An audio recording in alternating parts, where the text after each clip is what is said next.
যারা ঈদে মিলাদুন্নবী পালন করতেছেন তাদের জন্য আজকে আমার এই ভিডিওটা। তোমরা যে ঈদে মিলাদুন্নবী পালন করতেছ ভালো কথা, তোমরা মিটিং করতেছ, মিছিল করতেছ, ভালো কথা, কিন্তু নবীজির জন্মদিন উপলক্ষে তোমরা কেক কাটতেছ, এটা কোন ধরনের শরীয়ত আর এটা কোন ধরনের হাদিস? আবার তোমরা পাকিস্তানতে এক লাজাকার আইনা সেটা তোমরা উরুস পালন করো, হইতেছ পাকিস্তানি লাজাকার গাড়িতে বৈশা জনগণে হাত দেখা, গাড়িতে বৈশা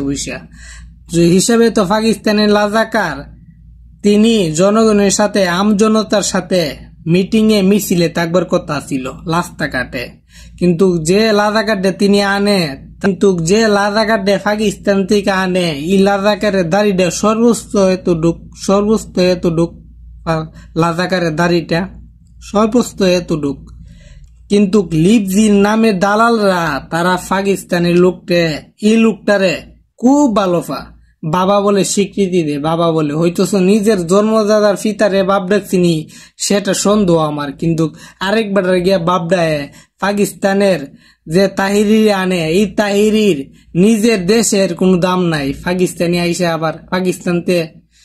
মানে বাংলাদেশে আইসা আবার একটা ফিস সাপ হয়ে থাকে, ভালো ফিস সাপ হয়ে থাকে, হেরার জন্য ভালো ফিস সাপ হয়ে থাকে।